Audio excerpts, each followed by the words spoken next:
All right. Well, good morning, everybody. All right. Love the enthusiasm. The first service wasn't as enthusiastic, and it could be because it was 3 degrees. Listen, I need you guys to do me a favor here. I need everybody to pray. Even if you've never prayed before, we're going to pray because what we need to pray for is that next Sunday when I show up, it won't be negative temperatures. Because I'm not sure how much more of this I can take. So I'm going to test how spiritual everybody here is. Pray this week. And if it's still in the negatives next Sunday, I know we need to do it like a year-long series on prayer, all right? Because obviously we don't know how to do it right. So that's what we're going to do this week. We got to get past these cold temperatures. But I'm glad you guys are here anyway. You're the brave, the few, the ones that decided to come out. And we are in week 2 of a series called Double Dog Dare Part 2. Double Dog Dare Part 2. If you were here last January, you were here for Double Dog Dare Part 1. But this year, let me tell you a little bit about what we're doing with this. So every single Sunday of January, you are going to receive a dare. That's 4 dares total, 4 dares. Now, before you think, oh my goodness, they're giving me like 4 things to put on my to-do list for this year. That's great. That's all I need is more things to do. I want you, out of these 4 dares, I want you to pick one. Everybody say one. That was a week 1, but next time we're going to get it down. You guys didn't know it was coming. How many? 1. There it is. One of these 4 dares that you're going to zero in on in 2018 as kind of your dare. It's going to be the challenge that you have, the one thing that you kind of focus in on. Because here's what I've noticed. A lot of times, you ever do this? You ever have like this huge to-do list and you look at it and you're just like, nope, and you go back to bed? Or you decide to sit down and watch TV instead. Anybody ever have that feeling? I get that sometimes because the to-do list can seem so big, it can be overwhelming. But what I have found is a lot of times if we just kind of focus in on one thing, just one thing that we're going to zero in on, a lot of times that one thing can make all the difference in the world. Like it reminds me of this story that's from the Old Testament in the Bible. It's about a guy by the name of Nehemiah. I don't know if you're familiar with him, but you should go and read his story if you're not as familiar with him. Nehemiah, he was born into captivity.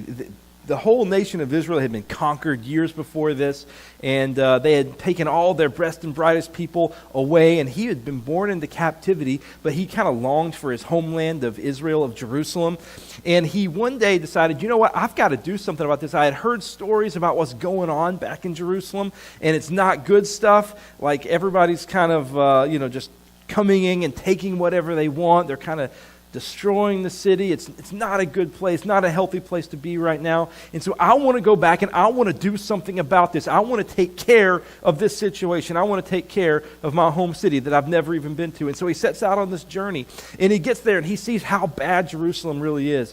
And he starts taking note of all the things that need to happen in order to make this city healthy and whole again. And he starts looking, he's like, maybe what we could do is we could put together an army. We could get all the people here. We could put together some soldiers. We could line them up around the outside. So maybe, just maybe, nobody will come in and try to conquer us anymore. That would be good, right? Or maybe we should set the government back up. Because if we can get the government set back up and we can put some laws in place, maybe people will take pride in the city and this. So maybe we can just clean up the streets and get everything, all the graffiti off the walls, whatever was there, right? But he said, listen, there are all these things that we could do. But guess how many things they had to do? 1. You guys are listening. First service didn't get that at all. One thing that we have to do. There are a lot of things that we can do, but one thing we have to do. One thing, we have to rebuild the wall of Jerusalem. Because without it, we're vulnerable, susceptible to all of our enemies. But if we rebuild this wall, it will change everything. And it did. And they set out to build this wall, and it took them 52 days. 52 days to build an entire wall around the city. And they were able to accomplish it, and it changed everything for their city. And so here's the thing. If you focus in on just one thing that needs to change in your life, one thing, one dare, one challenge that you want to take as yours for 2018, it can literally change your life. And then on February 4th, everybody mark this day down in your calendar. I would love for you to be here every single Sunday of this series, really commit to every Sunday of this series. But if for some reason you can't make it, make sure that you watch it online. But check out definitely February 4th. It's what we're going to be calling Double Dog Dare Day. Everybody say, Double Dog. You got it. Say it 3 times fast. Ready? Exactly, right? Double Dog Dare Day. February the 4th. Work on that. Practice it at home. Because what we're going to do on that day is we're going to have these dare cards made up. And you're going to be able to come up front here, take a card, write your name on it, write a commitment. Nobody's going to check up on you. We're not going to say, hey, I saw that you filled out this card. How's it going? We're not going to do that. But it's just a commitment that you're going to make in your relationship with God to grow this year through that particular dare. And if you were here last week, you saw that dare number 1 was that we were talking about the word time. And I dare you to spend more time this year on what matters most, right? Because usually we all get to the end of our lives and we think, man, I wish I had spent more time at work and making money and looking at my cell phone, right? No, it's actually usually just the opposite of that we want to do. And so the reality is that a lot of times we get to the end of our life and we say, you know what, I wish I had spent more time on what matters most, and I wish I had spent less time doing the things that ultimately don't matter. And I want to challenge you in 2018 to begin that process of kind of weeding out those things that ultimately don't matter and spending so much more of your time on the things that do matter. So that's challenge number 1. Are you guys ready for dare number 2? You're going to have to get some enthusiasm in here, all right? Are you guys ready for dare number 2? Yes. There we go. It's a little bit better. So here's the thing. I think that we've kind of got this problem in our culture. The problem is with this word integrity. And so I'm going to dare you, I dare you to commit to a life of integrity. And let me tell you, before you think to yourself, wow, I got this one on lockdown. I'm committed to a life of integrity. I got this. Before you say that, let's talk through what this really means and what this is really about. Because I think that we're facing in our culture, even in our churches, a crisis of integrity. And let me tell you a couple stories to illustrate why I think that is. The first story happened 2 or 3 years ago. I was at Stewart's down the street here getting my nightly pint of ice cream. Right? That was a problem that I had back in the day. But my nightly pint of ice cream, they knew me by name. They would start fixing it by the time I pulled in the driveway, the parking lot there. And one time when I was walking out of Stewart's with my ice cream, I happened to look over towards the gas pumps and noticed right beside the gas pump there was this wad of cash laying on the ground. And I thought, this is good. You know, it's probably a couple bucks I might be able to get my next pint of ice cream with, right? And so I go over there, I pick it up, and I realize it's actually $150 worth of cash. That's a lot of money, right? And so I started looking around. I was thinking, this is my lucky day. I had these 2 really big thoughts, neither of which I'm proud of. But just so we're aware, you guys are all on my team before I tell you my 2 big thoughts. My first big thought was, wow, I can't believe that I found this much money. I've got to make sure that my wife and kids don't know. My second big thought was, I'm going to go in and see how much ice cream I can buy with this $150, right? Some of you are thinking the exact same thing, right? I can get like 50 pints of ice cream with this. Let's do it. One of every flavor. But no, but seriously, my thought was, you know what? I can take this and nobody would ever know. I could just run with it. That's $150. But as I started walking to my car, I realized, you know what? That's not the right thing to do. That's not the wise thing to do. And so I decided that I'm going to, before I give myself a second chance here, I'm going to walk this in. And I'm going to give it to the manager. And I'm going to tell the manager that I found this out in the parking lot. And I walked in and I told the manager, I said, it was just him and a couple of employees in there. I said, listen, I found this money out in the parking lot. It's $150. Somebody may come looking for it. And the manager at that point just kind of stared blankly at me, kind of like you guys are right now. He was just like, really? I said, yeah. You know, it was $150 sitting out by the gas pump, and it's not mine, but somebody may come looking for it. He said, do you realize that people call here almost every day looking for their wallet, looking for their cell phone, looking for money, looking for their keys? How did they get home if they're looking for their keys? I want to know. But he says, they call every day, and I'm never able to give them things because nobody ever turns it in. And he was completely shocked and blown away that somebody would take this money in. And he started calling the employees. He was like, listen, you guys got to come see this. This guy found $150 out in the parking lot, and he turned it in. They were like, really? You got to come see this. And they were blown away. Why is it that we are so much more shocked when people show integrity than we are when they don't? It's because we have an integrity problem in our culture. It's because people no longer respect that. It's because people no longer make that a goal of their life to have integrity. And so therefore, most people, when they find $150 and they can get away with it for free, guess what they do? They take off with it. Right? And he later, when I went back the next day to get my next pint of ice cream, he told me, he said, listen, I want to let you know, this teenage girl called and she had lost $150 of her parents' money. and they were going to take her cell phone away, which is basically like ending her life, and they were going to take this thing away from her, and you saved her life. I was like, I did save her life, didn't I? Kind of like a superhero that eats ice cream. That's my special power, right? Yeah. And so I started realizing people get shocked by integrity way more than they get shocked when you don't show integrity.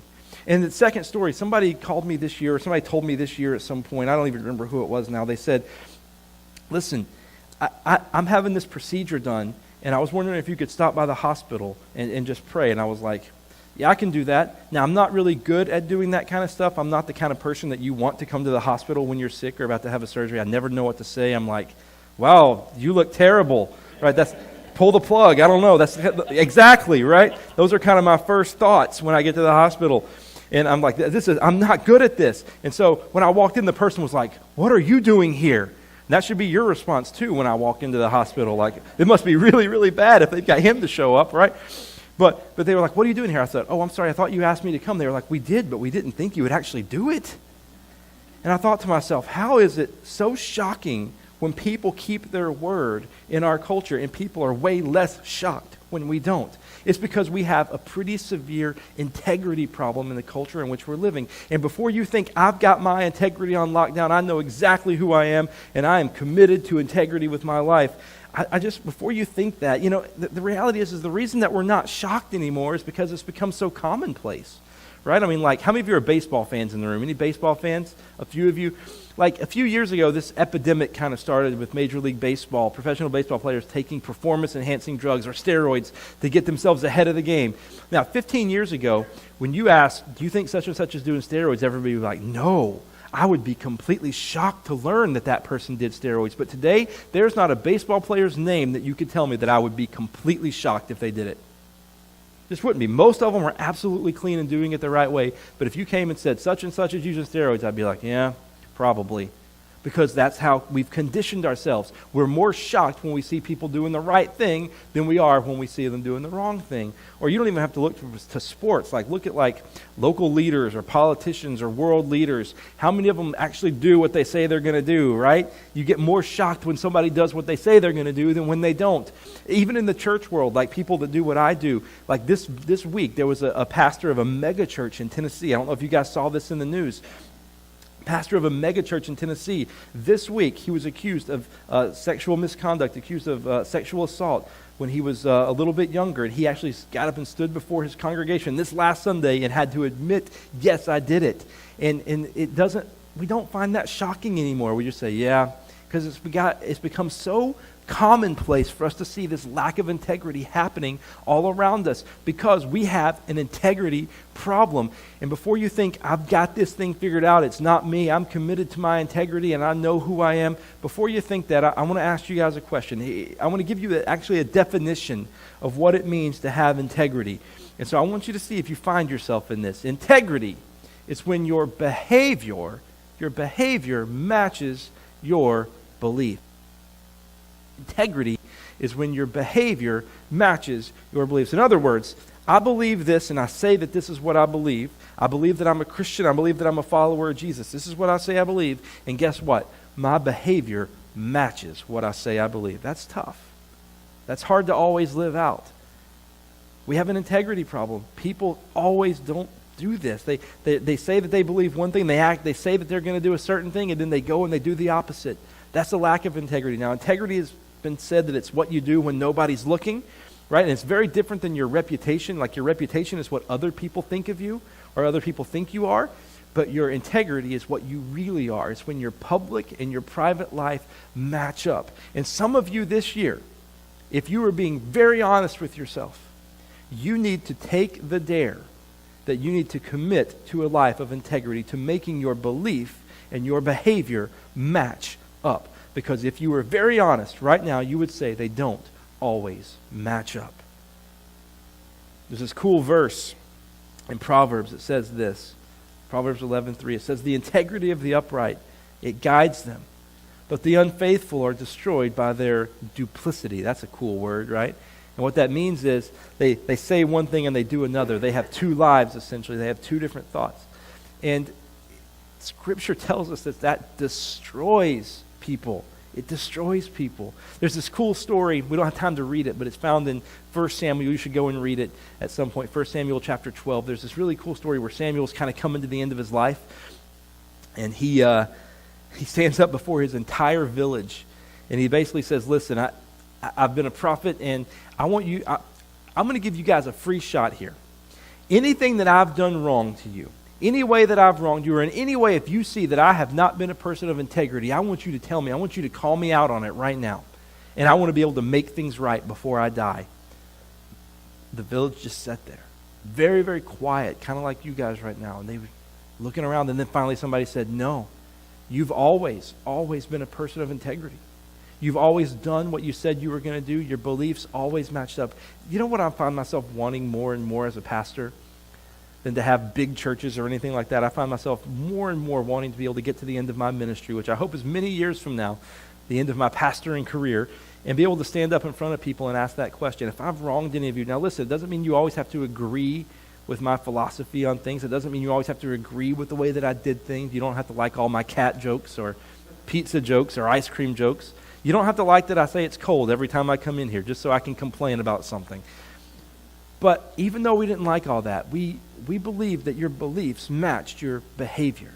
That's such an important thing. That's integrity. That's what it all comes down to. And what I want more than anything for you is for you to be able to get to the end of your life and be able to say, you know what?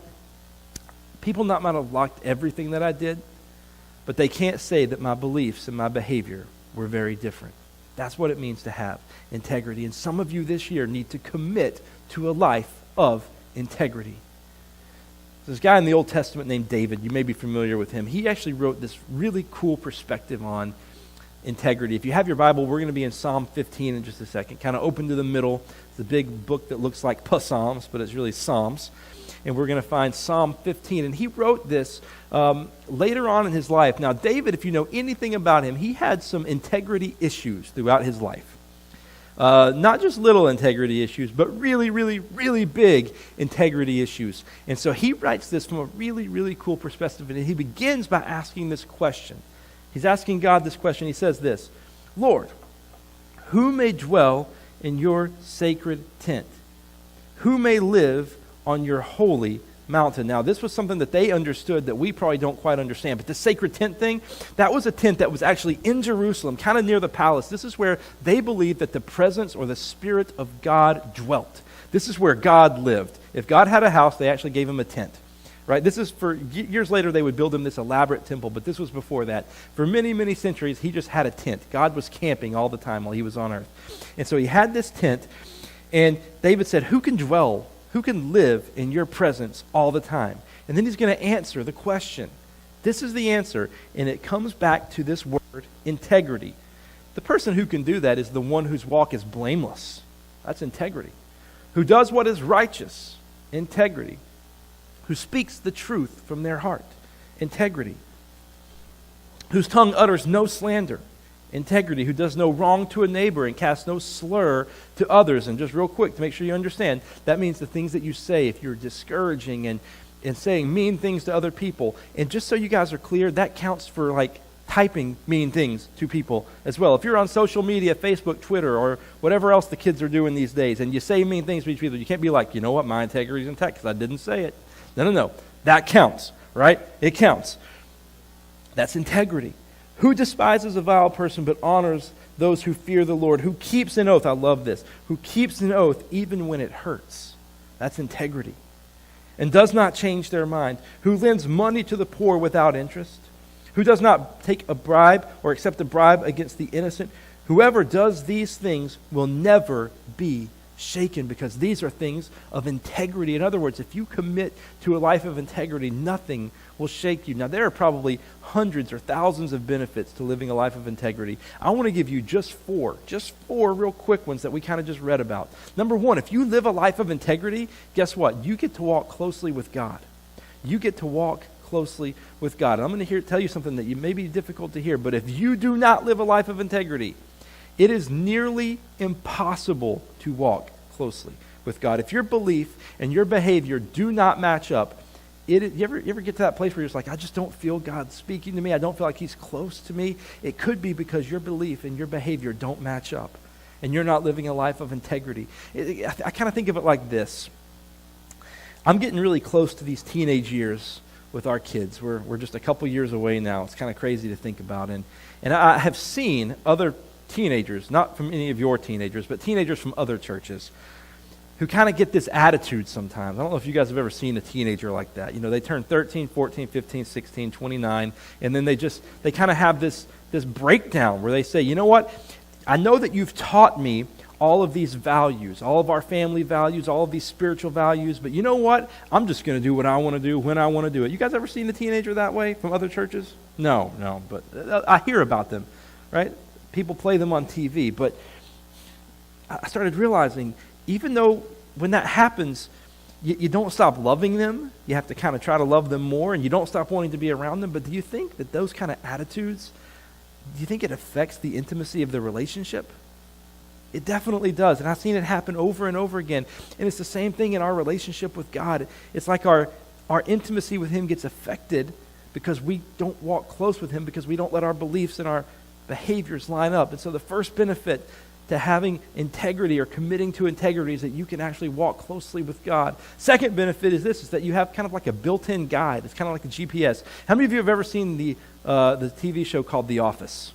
Anybody? A few of you. This was one of our favorite TV shows. It's hard to believe it's been off the air for like 7 years, 8 years now. Unbelievable, right? But we started rewatching it a few months ago, and we made it up to season 3, and we were watching an episode this week that I had completely forgotten about, but it's so valuable. Check out this video clip real quick. Make a right turn. Wait. No. It means bear right. No, Up there. it said right. It said take a right. No, look. It means go up to the right, bear right, over the bridge, and hook up with 307. Make a right Maybe it's turn. a shortcut, Dwight. It said go to the right. It can't mean that. There's a lake right there. there. It knows where it is going. This is the the lake. machine This knows. is the lake. Stop yelling at me. No, it's Stop up here. yelling. There's no road here. Remain calm. I have trained for this. Okay. So listen, sometimes you're in your life, you're just like, I don't know what to do. Maybe it's up there, maybe it's right here, maybe there's some gray area, not really sure, which way's right. And what's so amazing about committing to a life of integrity and committing to letting your belief match your behaviors, you don't ever have to worry about that gray area. There's this kind of like built-in GPS in your life that helps you know and be able to determine what the right thing and the wise thing is. And the third thing is that you can have constant peace in your heart. You can have constant peace in your heart. You know what's one of the most valuable things that you can do in your life is go to bed at night and not have to worry about things, but you can have peace. It would be so miserable to go to sleep at night and be like, man, I really hope my boss doesn't find out what I did, right? I really, really hope my spouse doesn't find out who I've been talking to. I really, really, really hope they don't know what I did last month at this thing that we had. I really, really hope they don't find out what I took home, right? That's kind of a miserable way to live. And it robs you of your peace when you're constantly worried about this. On the flip side, nobody ever goes home, lays awake at night wondering, man, I really hope they don't find out that I did the right thing. Man, I hope they don't find out that I returned the money. I hope they don't find out the nice things that I said about them. That would be terrible, right? Nobody does that because you have peace when you have integrity and you commit to it. And finally, another benefit of living a life or committing to live a life with integrity is that you gain trust, respect, honor, and influence. You gain trust, respect with a capital R apparently, honor, and influence. You want people to be able to trust you in your life? You want your coworkers to trust you? Live a life of integrity. You want your kids to trust you? Show up when you say you're going to show up. Do the things that you say you're going to do. You will have people in your life that can trust you. I think we all want to be able to be trustworthy people. That starts with living a life of integrity. You want respect in your family, in your job. Live a life of integrity. You want honor and influence. One of the amazing things is I want to be able to have an influence in the life of my kids as they get older. You want to know the quickest way to ruin that? Don't have integrity. Don't let your beliefs match up with your behavior. They will see that and they will say, I don't need to listen to anything that you have to say because you're not an integrity person. You're this thing that we're going to call hypocrite. Everybody say hypocrite. Yeah, that's a bad word, right? We don't like to say that word. Because the problem is that how many times, and let's just be brutally honest here, how many of us in the room have ever felt like a hypocrite before? Okay, I think all of us would, if we were being honest, we would say that all of us probably have from time to time, because this is something we all struggle with from time to time. Like, let me tell you guys a story. I'll be the guinea pig here. I remember when I first moved to Indiana back in like 2004. I was fresh out of college and didn't really deserve to get the job that I got. It was this church of like 1,000 people, and they brought me on staff. I had no idea what I was doing or how to make this work. And I remember going to this town of just a few thousand people in this huge church. And any time that you would like go out in public or go to the store, somebody would see you that you knew. Right? Actually, you didn't know them, but they knew you because you were on staff, right? So everybody knew you, and you didn't know everybody. And so every time I would go to the store, I would have to just be like, people would walk up to me and say, hey, I'd be like, hey, you? Right? Because I had no idea who they were. But this happened all the time. And so I remember this one time, I needed to get in and out of the store really quick, and so I did this thing. I've never done this to any of you, just so we're clear. I did this thing where I got my flip phone out, because everybody had a flip phone back in 2004, right? Flipped it open, and I was walking around the store pretending like I was talking to somebody, so that if somebody walked up to me, which they inevitably would, and start trying to have a conversation with me, I could give them that look, that means I would love to chat with you, but I'm on an important phone call, so I can't, right? And so when they see that, they know. And so I happened to be walking by this person that knew me, and as they walked by, they kind of gave me the wave, and I kind of gave them that look. And then right at that moment, my phone started to ring. And there's really nothing you can say and nothing you can do at that point except be like, yeah, it just does that sometimes. I don't know what happened, right? It rings while you're having a conversation. Nothing you could do. But in that moment, I felt like the biggest hypocrite in the world. I felt like, man, I have no business being on staff at this church. This is terrible. And do you guys realize who Jesus, when he was walking on the earth, do you realize who he was the hardest on? The hypocrites, not himself. Hypocrites. He was hardest on people who said they believed one thing and lived a different way. He wasn't hard on the prostitutes. He wasn't hard on tax collectors. He wasn't even hard on the adulterers. He was hard on the people who said they believed one thing and lived another. We call those people teachers of the law, or the Pharisees, or the church people of the time. They were the hypocrites. And check out what Jesus said to them. He said, woe to you. That means you got some bad things coming your way. Woe to you, teachers of the law and Pharisees, you hypocrites. There's our word. You clean the outside of the cup and dish, but inside they are full of greed and self-indulgence. Blind Pharisee, first clean the inside of the cup and dish, and then the outside also will be clean. Woe to you, teachers of the law and Pharisees, you hypocrites. You are like whitewashed tombs, which look beautiful on the outside, but on the inside are full of the bones of the dead and everything unclean. In the same way, on the outside you appear to people as righteous, but on the inside you are full of hypocrisy and wickedness. You never want Jesus saying that stuff to you, right? But what he's saying is, you say one thing, you believe one way, but your behavior goes a different way. You're a hypocrite, and you are not living a life of integrity. And this is something that we all struggle with from time to time. So let me ask you guys a question. I don't want you to answer it out loud. I want you to think about it for a second. How much is your integrity worth? Think about this for a second. Don't answer. How much is your integrity worth to you? Let me try to illustrate this with another story. You guys may have heard me say, if you've been around here for any length of time at all, you may have heard me say that I absolutely hate math. One of my favorite days, I make the joke that one of the top 5 days of my life was the day that I graduated from college algebra. So I knew I never had to take a math class again for as long as I lived. Right, and now my fourth grade daughter brings home her math. I'm like, I don't care. It's not my problem. You deal with it. Right? Don't even have to worry about this anymore. I've been there. You're on your own now. Forget this, right? Ask your brother to help you. He's in kindergarten. I don't care. This is why I don't go to the hospital, right? Because I say things like that. So this is kind of my perspective on math.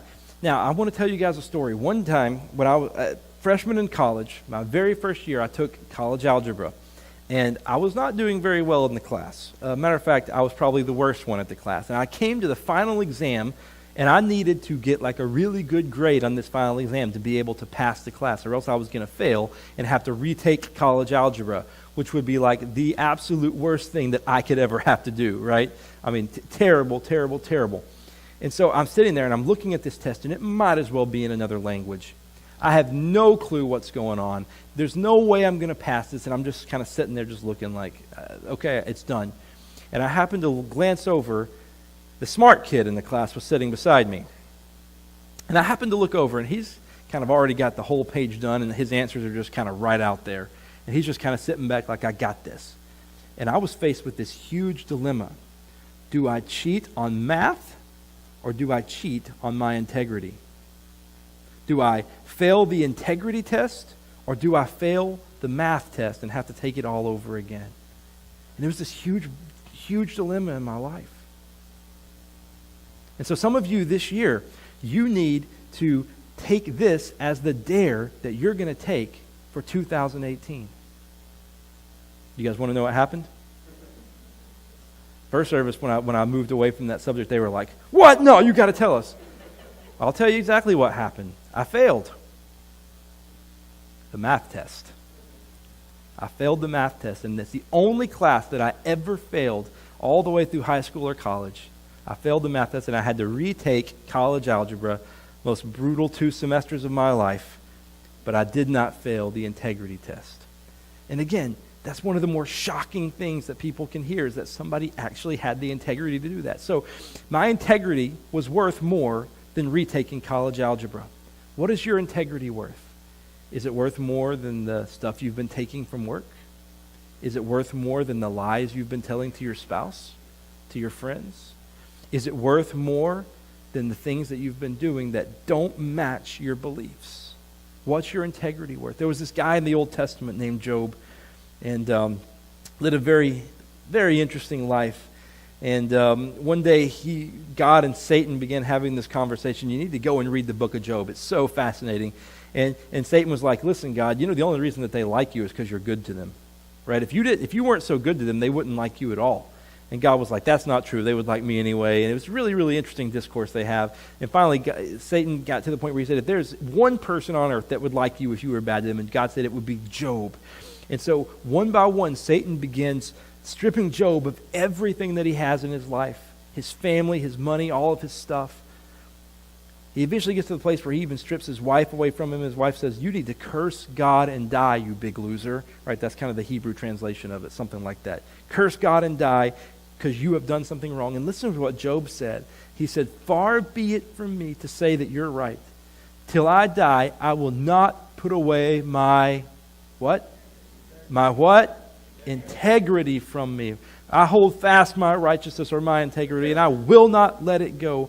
My heart does not reproach me for any of my days. In other words, my integrity is worth more than all these things being taken away. And for some of you this year, 2018, your beliefs need to match your behaviors, because they haven't. You say you're a follower of Jesus.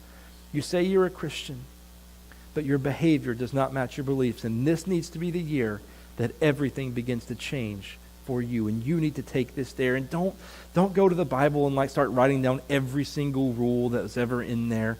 That'll get you in some trouble real quick, all right? Just to be clear. But what you need to do is just start a relationship with Jesus fresh and anew. And when you start that kind of relationship with him fresh and anew, it will change your perspective on all this, and you can commit to living a life of integrity. So I'm going to put the dare up one more time.